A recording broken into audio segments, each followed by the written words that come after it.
Hi, welcome to this episode of Upcycling with Deb.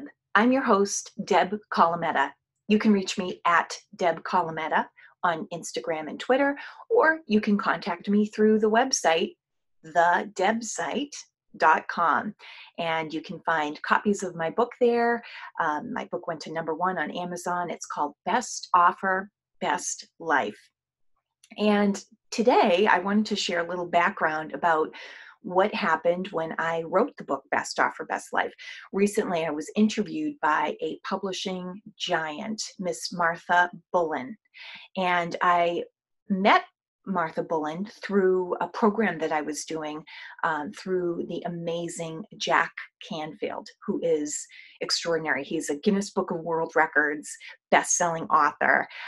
He leads the whole series Chicken Soup for the Soul and countless other top bestsellers. And I would consider myself a Jack Canfield super fan.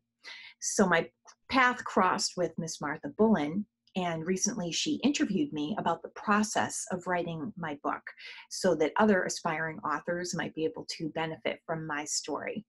So I want you to be able to take a listen to the interview that happened, and I hope you enjoy it as much as I enjoyed talking with Miss Bullen. You know, it might be inspirational to you if you're sometimes feeling stuck in the process and wondering if there's a light at the end of the tunnel. So, Deb, feel free to tell us your story.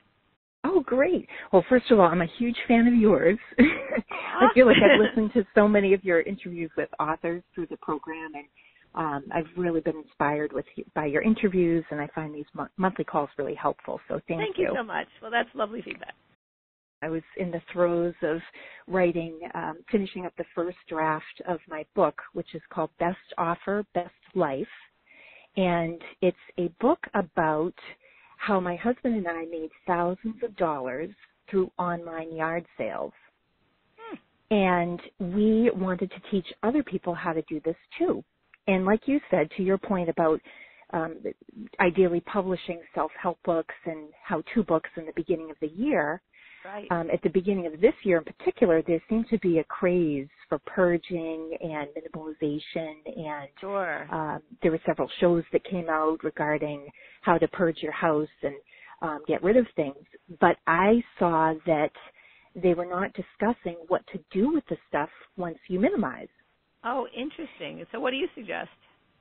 Well, my husband and I actually had been working to minimize our own house for several years. We live in the Boston area, and the real estate around here is crazy expensive. And and we have a small house and a growing family. And a couple of years ago, we said we either have to buy a bigger house or get rid of some of our stuff. So we started to kind of get rid of stuff, and we realized it wasn't appropriate for, a trash container or the trash. So we thought, this is perfectly good stuff we just don't need anymore. How can we responsibly get rid of it? And we turned to online yard sales, and we made a fortune through using different social media platforms and different apps. And what my is goal an online was yard sale? Sorry, I haven't heard that term before. So an online yard sale would be like using Facebook online yard sale groups, or the app Let's Go or OfferUp. I have no association with those apps whatsoever, but I had used those. Mm-hmm. Yeah, I used those, and they're free, and it's a great way to, unload your stuff that still works properly and doesn't belong in a landfill, and you can clear out your space, purge your home, and kind of free yourself from your stuff if your basement's overflowing with things, your garage is overflowing with things, or you just don't need things anymore in your kitchen, or why did I buy this gadget? And we started to sell things, and we made many thousands of dollars doing it. But the real benefit is we no longer have to move, because we got rid of so much stuff that we don't feel crowded in our house anymore. And the real wealth benefit comes from not having to buy a bigger house with a bigger mortgage and paying for more square footage to heat and so forth. So I really wanted to teach others how to do that too. So I had been writing down for several years. I'd been chipping away at this book project, and I had been writing advice to friends and emails and writing notes to myself in a Word document.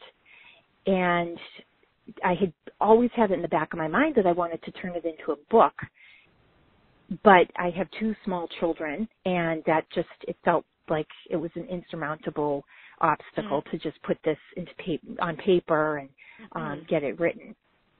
So a couple of things happened, and the first thing was the craze of purging and minimalization started at the beginning of this year, and I said, you know what, I'm just going to do it. I'm just going to take action and get this thing published.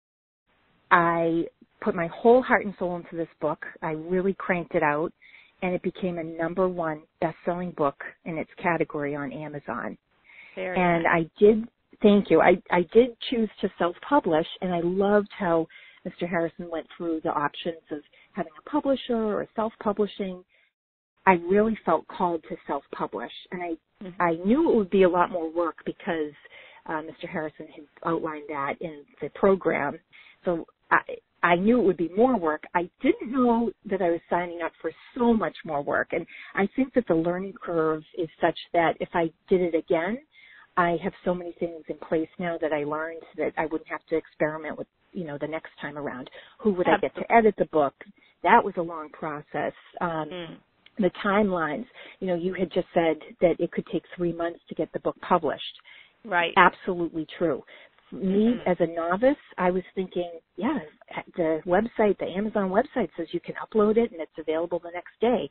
So I naively thought that meant we were looking at maybe a couple of weeks once I finished the manuscript.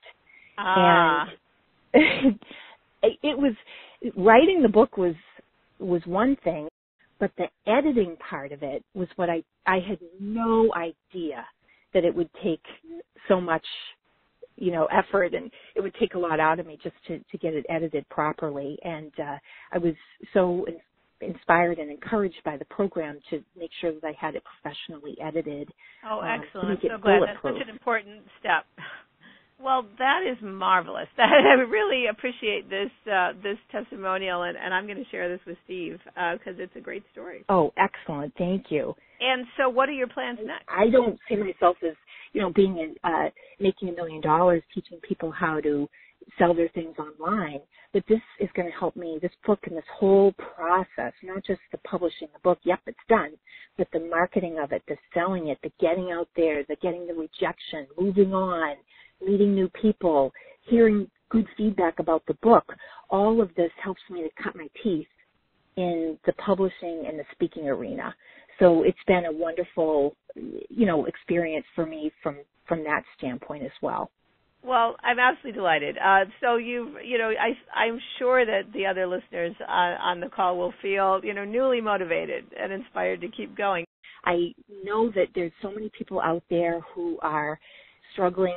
You feel like you're running a marathon trying to get this book out there, and sometimes in the editing process it felt like I was running the marathon and I could see the finish line, and then the edits would come back and I'd have to start again, and they kept moving the finish line on me. So I'm like, I've given this everything I have, and then they ask for more.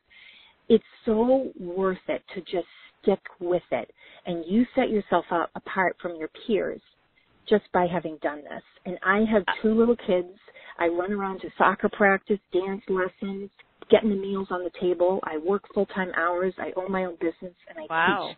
And I found the time to do this. That's a busy schedule. Put it all out there. Do everything you can. It's a finite time. It will get published, and then the payoff is huge. It's like nothing else in my life, besides my kids, of course. The payoff is very, very sweet. No one can prepare you for how good you feel about yourself for having checked this off the list. That is marvelous. So that was a really great description of the process, wonderful enthusiasm. So congratulations again, Deb. Great, thank you. So take care. Thanks again. So there you have it. It was great talking with Martha Bullen, and I thank her for the opportunity. Thank you for listening and for giving me your most valuable asset, which is your time. You've been listening to Upcycling with Deb. I'm your host, Deb Colameta, and please get in touch with me through the website, thedebsite.com. And we'll see you next time on the next edition of Upcycling with Deb.